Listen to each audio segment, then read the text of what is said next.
नमस्कार, मैं जितेंद्र शर्मा। आज वो वक्त आ गया जिस दिन पिंक सिटी प्रेस क्लब का चुनाव होना है। 30 मार्च की आधी रात है, यानी कि 29 मार्च निकली और 30 मार्च शुरू हो चुकी और घड़ी में पूरे 1:33 हो रहे हैं। वीडियो हम शूट कर रहे हैं अभी रात में, क्योंकि परिस्थिति कुछ ऐसी है। पूरी तैयारी हो चुकी है पिंक सिटी प्रेस क्लब के इलेक्शन की। 9 बजे से शाम को 5 बजे तक होगा, यानी कि कुछ घंटे बाकी रह गए हैं। और शायद अभी जो मतदाता और कैंडिडेट तो हालांकि सो रहे होंगे, लेकिन इन्वेस्टिगेशन मीडिया से मैं जितेंद्र शर्मा अभी भी जाग रहा हूं और वीडियो शूट कर रहा हूं। बात करते हैं सीधा महासचिव की। विश्लेषण किया हमने पिछले वीडियो में अध्यक्ष का, अब महासचिव की बात करते हैं तो सीधा सीधा पॉइंट की बात करते हैं, मुद्दे की बात करते हैं। पहला नाम रामेंद्र जो सोलंकी हैं, वो पिछली बार महासचिव रहे हैं और इस बार भी इन्होंने अब दावा ठोक दिया है। हालांकि पिछली जो कार्यकारिणी थी, पिछला जो इनका कार्यकाल था, वो इतना सही नहीं रहा जितने ये बड़े दावे करते हैं। काफी विफल कार्यकाल रहा और एंटी इनकम्बेंसी इनके प्रति मतदाताओं में काफी है, यानी कि मतदाताओं में रोष है, काफी नाराजगी है इनकी कार्यकारिणी को लेकर। और महासचिव पद पर रहते हुए बहुत जबरदस्त जो आक्रोश था, लेकिन मतदाता करते क्या है, मतदाता अगले चुनाव का इंतजार करते हैं। और इसका जो सीधा सीधा है कि प्रेस क्लब के जो हित और भले के लिए वाकई क्या कुछ होना चाहिए था और क्या कुछ ऐसा नहीं हुआ, इसको लेकर जो वोटर्स हैं उनमें काफी नाराजगी दिखाई पड़ रही है। और ये नाराजगी कहीं ना कहीं हद तक होकर रामेंद्र सिंह सोलंकी के लिए ये घातक सिद्ध हो सकती है। राहुल गौतम की बात करते हैं, पिछली बार कोषाध्यक्ष रहे, लेकिन इस बार अब इन्होंने महासचिव पद पर ताल ठोक दी। इनका मानना है कि अब कोषाध्यक्ष से काम नहीं चलने वाला, क्योंकि महासचिव हो सकता है बहुत बड़ा पद है और फिर महासचिव के बाद सीधा फिर अध्यक्ष, यानी कि इनका कुछ ना, इनकी जो सोच और इनका जो दायरा है ये बहुत बड़ा है। क्योंकि इस बार कोषाध्यक्ष से फिर सीधी छलांग महासचिव, और अगर महासचिव पर अगर आते हैं तो नो डाउट फिर अगली बार ये अध्यक्ष पद के लिए एक छलांग मारेंगे, और मारनी भी चाहिए छलांग, क्योंकि पत्रकारों के नेताएं और पिंक सिटी प्रेस क्लब के वोटर्स होते हैं, वो अपने वोटों से कार्यकारिणी तय करते हैं जिसमें सारे पद होते हैं।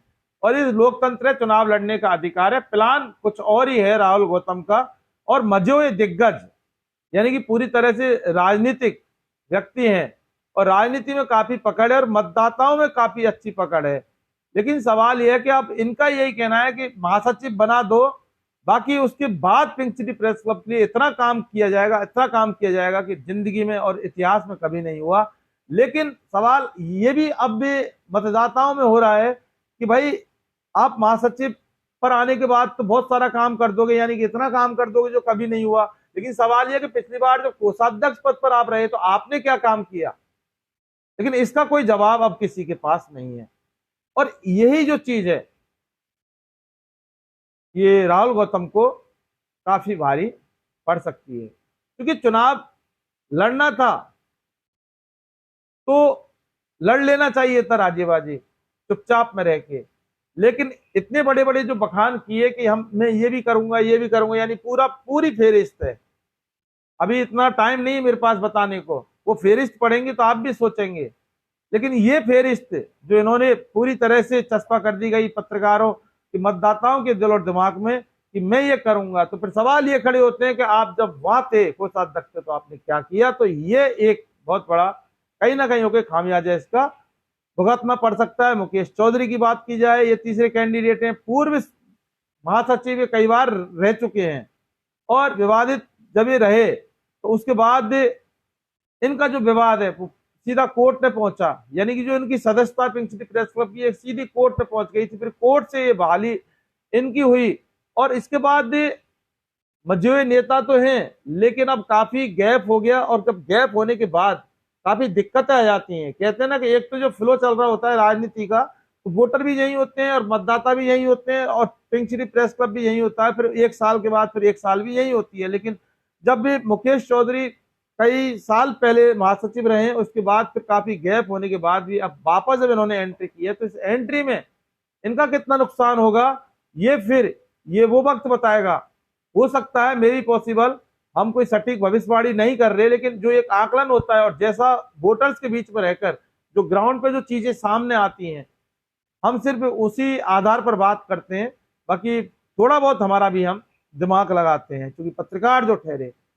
अब यानी कि चौथा जो कैंडिडेट है योगेंद्र पंचौली, निर्विवाद है, चेहरा नया है, और दूसरी बात यह कि मतदाताओं के प्रति काफी विश्वास जमा रखा है, और प्रेस क्लब के मतदाता योगेंद्र पंचौली से प्रभावित क्यों हैं ये वो मतदाता जानते हैं।